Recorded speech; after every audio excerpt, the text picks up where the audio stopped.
Bismillahirrahmanirrahim. Ngaji At-Targhib wa Tarhib halaman 24 yang bawa kitabnya. Bab yang di bawah At-Targhibu fil Iqamati. Keutamaan atau istimewanya saat iqamah. Iqamah itu qomat. Qala sallallahu alaihi wasallam, hadisnya sabda Rasulullah sallallahu alaihi wasallam, halaman 24 yang bagian bawah. Qala sallallahu alaihi wasallam, bersabda Rasulullah sallallahu alaihi wasallam, idza suwiba bis salati futihat abwabus samai wastujibat du'a.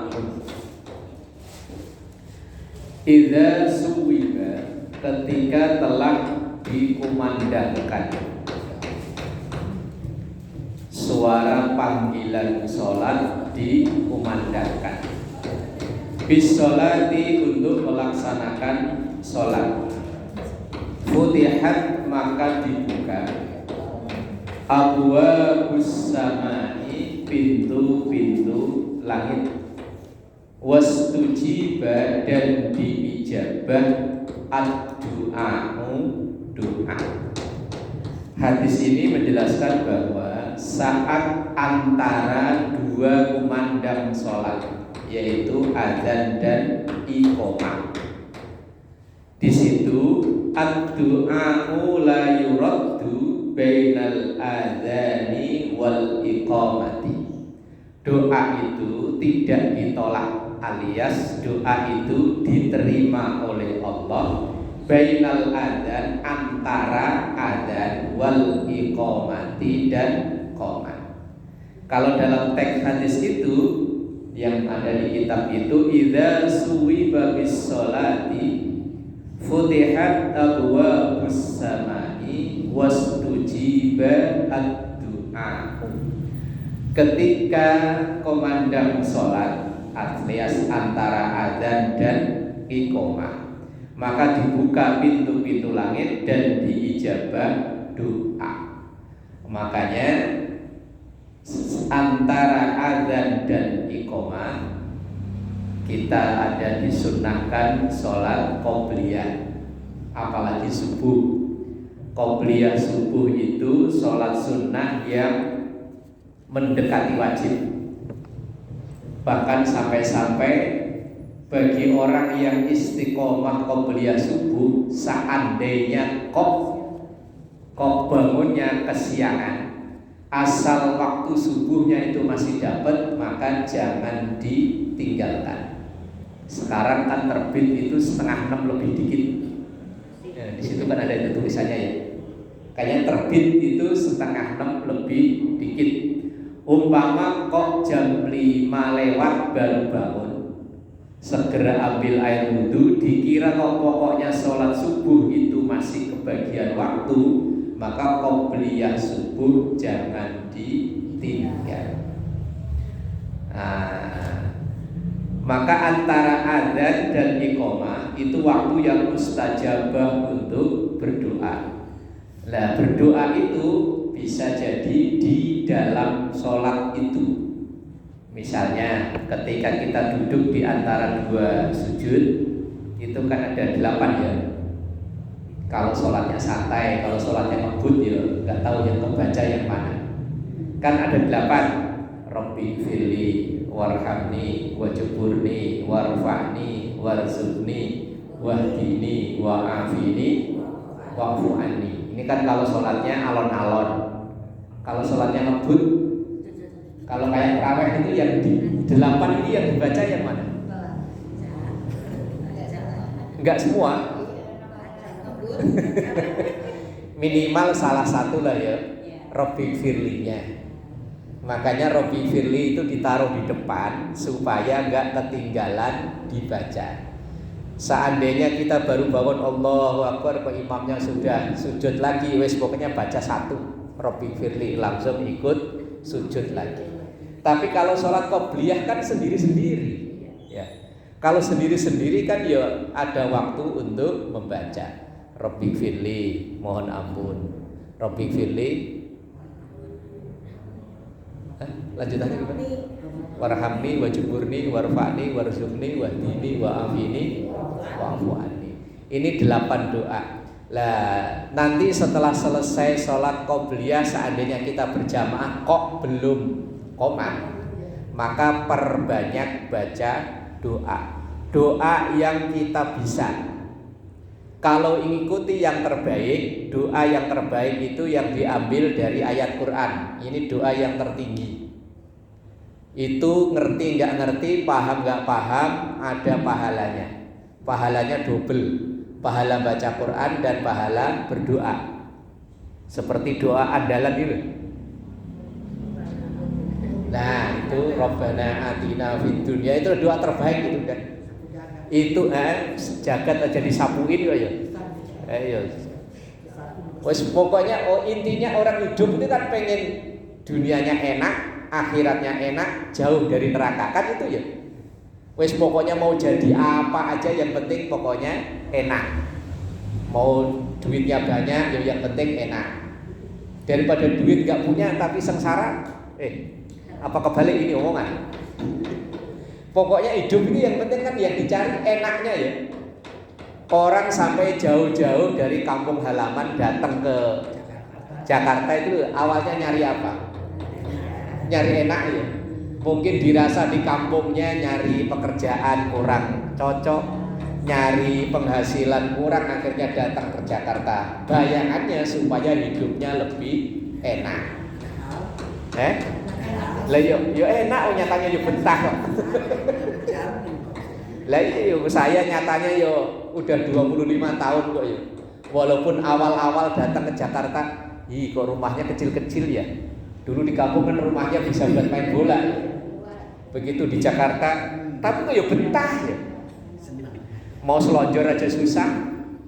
Kan rumah di Jakarta kan rata-rata RSSSSS-nya banyak. Rumah sangat sederhana sekali, sampai selonjor saja susah. Ya tapi ya nyatanya betah. Enggak tahu kok. Lah iyo, kadang yo nyari penghidupan di Jakarta itu yo harus ngitungin huruf P.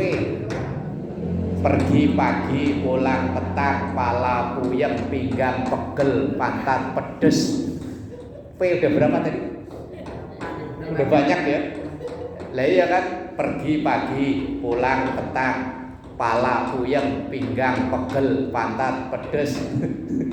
Penghasilan pas-pasan, potongan pol-polan. Wes pokoknya P-nya banyak, tapi nyatanya yo betah. Lah yang dicari aslinya apa? Hidup enak lho. Lah dalam doa kita, Rabbana atina fid dunya hasanah. Lah nanti di akhirat pengennya yo enak dan jauh dari siksa api neraka.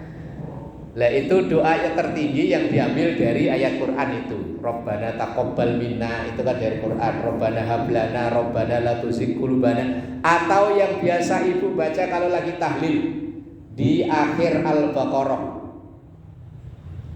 Rabbana la tu'akhidna, terus sampai Rabbana wala tahmil alaina, Rabbana wala tuhammilna, sampai wangsurna alal qaumil. Itu doa dari ambil. Makanya kalau baca Al-Baqarah selesai kita disunahkan untuk membaca amin. Kalau lagi tahlilan gitu loh, atau baca Ratibul Haddad kan itu ada tuh. Nah selesai itu sunnah membaca amin karena itu doa. Nah itu doa yang terbaik yang diambil dari ayat Quran. Kemudian yang kedua yang diambil dari hadis Nabi. Hadis Nabi itu ya seperti Allahumma inni as'alukal huda wat tuqa wal afafa wal ghina. Itu. Yang ketiga doa yang diijazahkan atau yang diajarkan oleh guru. Kita ngaji begini atau ngaji di mana, kemudian ada guru yang mengajarkan doa, silahkan diamalkan. Lah kemudian yang terakhir, yang keempat adalah doa yang kita paham artinya. Lah kebetulan kita bukan orang Arab, kita lahir di Indonesia. Ya wis doa pakai bahasa Indonesia, pakai bahasa kita. Yang orang Sunda ya silakan pakai bahasa Sunda, yang Jawa ya Jawa, yang Sulawesi ya Sulawesi. Allah Maha tahu. Lah doa di antara waktu yang mustajabah itu adalah bainal adzan wal iqamah. Ad-du'a'u la yuraddu bainal adzani wal iqamati. Doa itu tidak ditolak alias diterima oleh Allah setelah antara adzan dan iqamah. Lah makanya orang-orang tua dulu di kampung-kampung, kalau di Jakarta ini jarang, ya ada sih ada. Biasanya selesai adzan setelah sholat qobliyah kan pada puji-pujian gitu ya. Kalau orang daerah nyebutnya puji-pujian, sholawatan. Lah di antara puji-pujian itu kan isinya doa. Lah kalau di Jawa dulu rata-rata pakai bahasa Jawa. Tombo ati ya pakai bahasa Jawa. Lah kalau yang di Jakarta, kalau Bu Haji Jakarta asli ya. Ya wis pakai bahasa Jakarta wis gimana lah. Ya kalau Bu Haji pakai bahasa Makassar ya terserah. Allah Maha tahu. Lah nanti kalau pas sholat ya harus ikuti aturan, tapi kalau di luar sholat terserah. Daripada baca doa memaksakan diri pakai Arab tapi nggak ngerti artinya. Ya kecuali kalau dari Quran ngerti nggak ngerti, insya Allah ada nilai pahalanya. Tapi kalau yang bukan dari Quran, bukan dari hadis, nah, doa terbaik setelah doa yang diajarkan oleh guru-guru kita, yaitu doa yang kita paham artinya. Kita ini sering berdoa, pikiran melampun kemana-mana. Itu karena yang kita baca, kita kan nggak ngerti ya. Apalagi doa berzanji itu kan panjang. Allahumma ya basitul yadaini bil atiyah. Wajah hampir 2 lembar. Yang amin-amin awalnya sih semangat, amin, amin lama-lama ya. Amin. Oh nggak kelar-kelar kok masih Allahumma. Yo, ya saya bukan melarang, silahkan dibaca ya silahkan. Allah Maha tahu walaupun kita nggak tahu. Tetapi supaya kita ini berdoa, hati sama mulut ini bisa nyatu. Itu kalau doa itu kita paham artinya. Misalnya kita hajat banget dengan misalnya ada anak yang sudah lulus kuliah tapi kok belum nemu kerjaan. Ya Allah, semoga anak saya siapa itu namanya, semoga dibukakan pintu rezeki, dimudahkan mencari pekerjaan. Nah kan lebih, doa itu lebih resep karena kita paham artinya. Atau mungkin kita punya cucu yang udah gede belum mau sekolah. Ya Allah, itu siapa namanya disebut udah umur 9 tahun kok masih belum mau sekolah, didaftarin ke sono kabur, ke sini kabur umpama. Atau doa-doa yang lain lah. Kita ini kan permasalahannya banyak, problemnya banyak. Lah doa terbaik itu dibaca di antaranya adalah ad-du'a'u la yuraddu bainal adzani wal iqamati. Doa tidak ditolak oleh Allah, itu doa antara adzan dan iqamah. Satu lagi, sebetulnya dalam keterangan kitab Ihya itu banyak waktu yang diijabah doa. Di antaranya tadi saat turun hujan. Saat pas awal turun hujan langsung angkat tangan kita berdoa. Ini kadang kita kalau turun hujan malah ya hujan. Itu kayak nyesel gitu loh. Apalagi pas udah mau punya acara ya, udah siap-siap malah hujan, itu kayaknya gimana nih? Ya hujan. Padahal itu salah satu waktu mustajabah untuk doa. Saya pernah mendengar ceramahnya almarhum Syekh Ali Jabir yang dulu Dewan Juri di acara di RCTI itu loh. Acara Hafidz Indonesia ya. Di antara isi ceramah beliau itu ketika guru beliau yang dari Madinah datang ke Jakarta, kan diajak jalan ke Bogor. Lah di Bogor kan bentar-bentar hujan. Terkenal Bogor kota hujan. Lah itu disetirin di mobil, asal turun hujan mobilnya suruh minggir. Itu gurunya, syekhnya itu berdoa. Jalan lagi sekitar 10 menit hujan lagi, mobilnya suruh minggir lagi, doa lagi. Begitu nyampe ke tempat tujuan, kata syekh tadi gurunya Syekh Ali Jabir, beliau bilang begini, orang Indonesia itu enak ya. Banyak diberi kesempatan oleh Allah waktu mustajabah untuk berdoa, yaitu saat turun hujan. Lah kita, kata syekhnya ini, di Madinah itu turun hujan kan belum tentu sebulan sekali, kadang ya bisa berbulan-bulan nggak turun hujan. Lah ya kan? Lah kita orang Indonesia yang bentar-bentar turun hujan malah ngeluh. Ya hujan, udah dandan rapi malah hujan. Kayaknya itu hujan itu penghalang. Padahal kalau kita ada niat ya insya Allah biar hujan ya tetap jalan. Nah, di antara waktu mustajabah untuk berdoa adalah doa saat turun hujan. Selain ini tadi, yaitu saat antara adzan dan iqamah. Lah kalau ibu kan rata-rata sholatnya di rumah ya. Lah yang diikuti adzan yang di mana? Yang terdekat. Kalau yang terdekat dengan mesin ini ya di sini, kalau yang dekat dengan mesin yang lain ya mesin lain. Begitu ada adzan dikumandangkan, kok ibu umpama belum sempat sholat, umpama lagi beresin kerjaan di rumah ya wis, doa itu kan nggak harus madhep ulun tangan begini, enggak.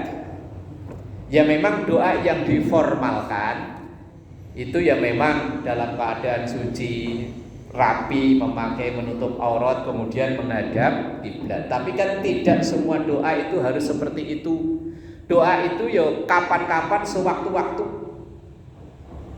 Lah masa umpama ada anak kita mau berangkat pamitan, mah doain ya saya mau berangkat kerja, umpama kerja di Kalimantan apa jauh. Ntar dulu mau saya wudhu dulu, mau madhep sono dulu. Lah ya kelamaan. Lah iya, makanya doa itu memang ada yang diformalkan. Setelah kita sholat itu doa yang diformalkan. Artinya yang ada tangan harus begini, harus madhep kiblat dalam keadaan menutup aurat. Tapi dalam kondisi-kondisi tertentu mau madhep mana aja ya terserah. Punya wudhu gak punya wudhu ya ora apa-apa. Masa mau disuruh berdoain orang mau berangkat kok harus wudhu dulu. Lah yo kelamaan keburu ketinggalan ojeknya ya. Nah, umpama kita ngedoain orang sakit, ya sewaktu-waktu, ya tadi yang terbaik setelah dari Quran, dari hadis yang dijajah guru adalah yang kita paham artinya. Wis apa saja terserah, yang penting jangan mendoakan jelek. Ini kadang orang kalau lagi kadang sakit hati didoain jelek, kadang sama anak sendiri didoain jelek. Ya saking sakit hatinya sama anak didoain jelek. Nanti begitu anaknya nasib jelek, dia sendiri yang nyesel juga ya. Iya. Sekesel-keselnya apalagi sama anak, apalagi seorang ibu yang ngerasain susahnya mulai disiksa dalam kandungan lahirin. Yo. Sampai lah kalau bapak mah cuma numpang nitip doang. Habis itu mah nungguin istri lahiran masih sempetnya sambil kerokok.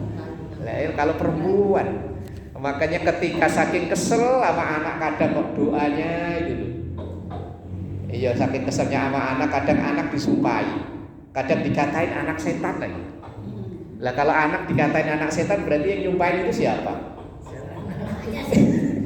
Iya maknya setan. Iya. Apalagi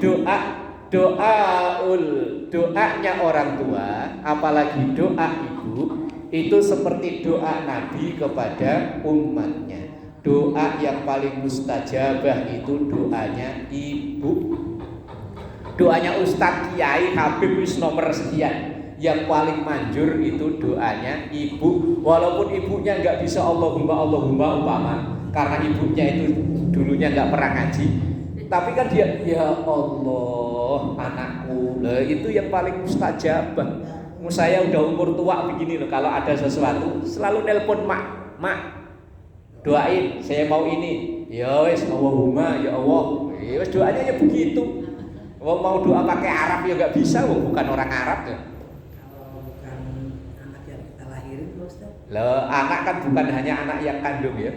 Ada anak asuh, ada anak didik, ada anak angkat, ada macam-macam. Lah kalau hanya ngandelin anak kandung kan tidak semua orang dikaruniai keturunan. Iya. Tapi kan ada kesempatan untuk punya anak asuh, anak didik, anak angkat, anak tiri mungkin ya. Atau semua orang yang dalam pengasuhan atau dalam didikan kita, pengasuhan kita. Lah seandainya kok hanya dibatasi anak kandung, maka ya sangatlah tidak adil ketika ada seseorang yang tidak dikaruniai anak. Maka tidak hanya sebatas anak kandung, ya tadi ada anak angkat, anak asuh, anak tiri bisa jadi, atau bahkan orang lain sekalipun.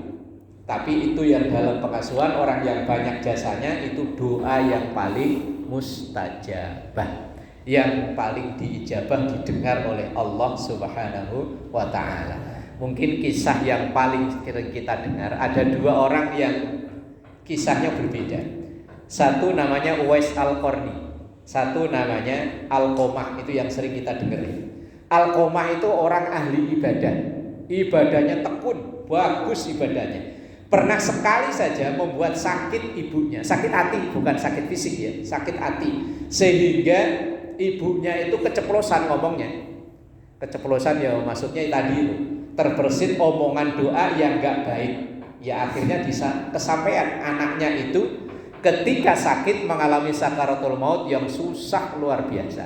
Itu Alqomah. Satu kisah namanya ada Uwais Al-Qarni. Itu sampai sekarang banyak dijadikan inspirasi tokoh seseorang yang bakti kepada ibunya luar biasa. Uwais Al-Qarni itu seorang anak muda yang hidupnya dalam kemiskinan. Nah, sehari-hari dia itu kerjanya ngangon. Itu bukan hewan piaraan sendiri, punya orang, dia kuli ngangon, buruh ngangon. Lah, satu hari ketika ibunya sakit, itu ibunya punya permintaan. Bahasa kita begini, nah ini kayaknya kalau ibu nggak ada umur, mumpung masih ada umur, ibu pengen naik haji. Padahal Uwais Al-Qarni itu tinggalnya di Yaman. Yaman dengan Mekah itu jaraknya sekitar 400 km. 400 kilo ya sini Cirebon lah ya. Mungkin nggak pernah ngitung kok ya. Ya antara mungkin sini Cirebon lah. Lah kalau sekarang ada bis, ada apa, lah dulu kan nggak ada. Sementara Uwais Al-Qarni bukan orang kaya. Gimana caranya ya ini? Kalau bilang enggak mungkin. Permintaannya emak. Akhirnya dia itu karena dia kerjaannya angon, itu ada satu anak sapi yang tiap hari bukannya dilepas tapi dipanggul, dibawa naik gunung, turun lagi, bawa gunung, sampai orang-orang lihat orang gila. Latihan kali. Iya, orang gila, anakan sapi kok dipanggul. Lah semakin hari kan anakan sapi makin gede, makin berat, lama-lama dia badannya makin kuat. Begitu itu ternyata memang dia latihan. Begitu udah dirasa badannya kuat, mak, ayo kita berangkat haji. Lah naik apa? Wong kita nggak punya kendaraan. Saya gendong, mak. Ah gila kamu. Iya ayo.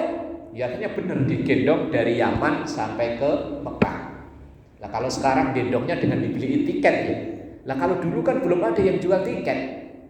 Ya pokoknya gendong jalan kaki dari Yaman sampai ke Mekah. Ya kurang lebih 400 km. Ya mungkin sini Cirebon bisa lebih kali. Digendong. Jalan kaki. Lah ya wis mbok. Sampai ke Masjidil Haram dalam pelaksanaan haji mulai tawaf, sa'i, semuanya digendong. Sampai kemudian selesai rangkaian ibadah haji, maknya dianterin dia pulang, baru maknya meninggal. Lah begitu maknya meninggal, ini Uwais kan sendirian. Lah saat itu di Madinah Rasulullah masih hidup, tapi nggak pernah berjumpa dengan Uwais. Tapi Rasulullah tahu bahwa ada cerita seorang anak yang saking baktinya kepada ibunya sampai gendong dari Yaman ke Mekah itu tadi. Kemudian Rasulullah ngomong pada para sahabatnya, para sahabatku, nanti kalau ketemu ada anak muda yang mohon maaf perawaannya agak ireng, ya kayak beginilah ya ireng ya. Kalau rata-rata orang Arab kan putih bersih. Ada tanda putih di tangan karena dia itu dulu punya penyakit yang putih, tapi bukan panu. Ya kalau kayak dulu ada penyakit kulit gitu. Nah, di tangannya itu ada tanda putih. Nanti kalau ketemu anak muda yang berasal dari Yaman, ada tanda putih di tangannya. Kemudian di pundaknya itu kalau orang Jawa namanya kapalem. Kapalem itu apa ya? Kalau pundak sering nikol itu kan jadi tebel gitu. Nah, nanti kalau ketemu anak muda yang modelnya kayak begitu, minta didoakan. Itu anak muda orang hebat, omongannya manjur, doanya mustajabah. Itu gara-gara bakti sama ibu. Rasulullah aja minta sahabat-sahabatnya Abu Bakar, Umar, Utsman, Ali, tapi akhirnya yang menjalani adalah Umar dan Ali, meminta didoakan oleh Uwais Al-Qarni itu tadi. Orang yang saking baktinya sama ibu sampai Rasulullah pun kagum, sehingga para sahabat diperintahkan minta untuk didoakan. Sementara yang satu, yang si Al-Qomah itu tadi, kan muridnya Rasulullah langsung, sehari-hari kumpul dengan Rasulullah, tapi ada ucapannya yang nyakitin ibu. Akhirnya malah saat akhir hayatnya, saat sakaratul maut, mengalami kesulitan luar biasa. Itu gara-gara ibu. Nah, makanya doa yang mustajabah seperti doanya Nabi adalah doanya ibu untuk anak-anaknya. Tentu bukan hanya anak kandung, anak angkat, anak didik, anak asuh, anak tiri, bisa jadi. Doa ibu itu doa yang mustajabah. Maka setiap saat, setiap waktu, ibu terutama jangan lupa untuk mendoakan anak-anaknya, mendoakan siapa saja. Tapi tadi jangan mendoakan yang jelek-jelek, walaupun lagi sakit hati jangan. Umpama cucu atau apa naik motor, wah, nyampe ke rumah, kubrak, bocah kayak gini, ntar kalau tabrak kontainer. Lantar kalau tabrak kontainer beneran yang nangis siapa? Iya, yang nyesel siapa? Nah, doa ibu itu doa yang mustajabah. Nah, dalam hadis ini di antara doa, apalagi seorang ibu mendoakan anaknya di antara azan dan iqamah, waktunya mustajabah. Orang yang mendoakan adalah orang yang doanya diijabah. Itu luar biasa. Makanya ketika azan, antara azan dan iqamah, luangkan waktu untuk berdoa. Minimal doa andalan itu tadi.